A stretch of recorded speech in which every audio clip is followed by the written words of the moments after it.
कभी यहाँ से चुनाव लड़े नहीं, लेकिन इन जिलों के लोगों के अंदर जो अपनापन है, जो प्यार का भाव है और जो ईमानदारी का प्रेम है, मैं उसको बयान नहीं कर सकता हूं। लेकिन मैंने देखा है पिछले 10 सालों के अंदर, जब से मैं यहाँ अध्यक्ष बनकर कांग्रेस पार्टी का आया था, यहाँ के नेता, यहाँ के कार्यकर्ता, सबसे ज़्यादा यहाँ के लोग, यहाँ के काश्तकार, हर जाति हर वर्ग के लोग, एक ऐसा माहौल मुझे यहाँ देखने को मिलता है कि मैं हमेशा हनुमानगढ़ और गंगानगर आने के बहाने ढूंढता हूँ कि मैं कैसे यहाँ पर आ सकूँ, कोई कार्यक्रम हम लोग करें। लेकिन मुकेश जी बता रहे थे आपको, कल हम लोगों ने किसान सम्मेलन किया नागौर जिले के अंदर, और आज भी यहाँ पे धान मंडी में सब किसान साथियों को हमने यहाँ पर आमंत्रित किया। और मैं धन्यवाद देना चाहता हूँ मंच पे तमाम बहुत से साथियों का नाम मैं नहीं ले सका, लेकिन किसान सम्मेलन हम लोग कर रहे हैं, किन बातों को लेकर कर रहे हैं ये समझना बहुत जरूरी है।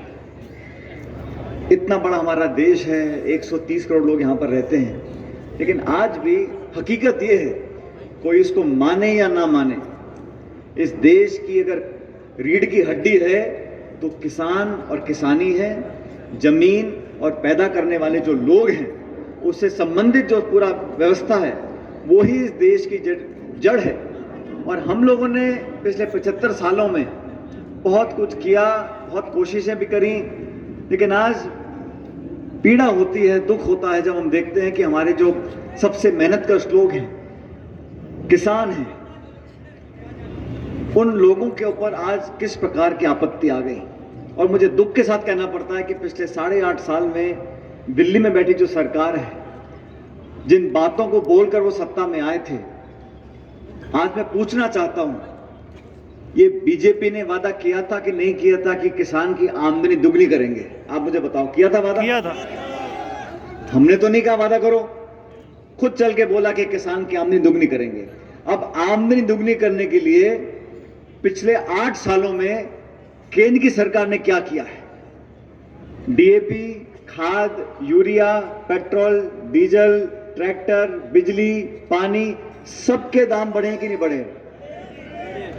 और दाम बढ़ाते बढ़ाते आपने ऐसे कानून बनाए, ऐसे 3 कृषि कानून, काले कानून बनाए, जिससे पूरे देश के किसानों को आंदोलन करना पड़ा, देश की राजधानी पर कूच करना पड़ा। और फिर 1 साल के बाद ठंड में, गर्मी में, बर्फ में, बारिश में देश भर के किसान आंदोलन करते रहे, सैकड़ों किसानों की जान चली गई। तब जाके एक दिन, पहले तो ये 3 कानून बनाए क्यों?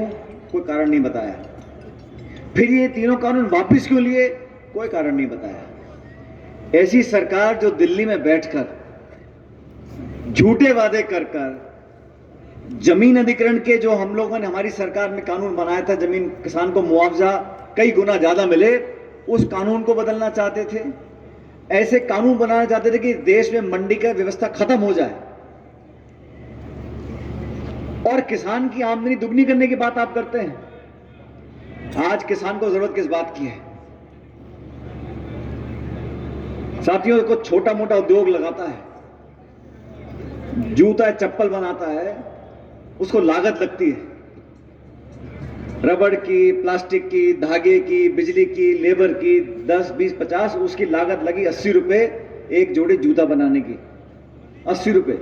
वो बाजार में जाएगा, बोलेगा साहब 80 रुपए लागत लगी है, 20 रुपए मेरा मुनाफा है, ये 100 रुपए की जूती बेचूंगा मैं। यही व्यवस्था है ना। किसान का क्या है?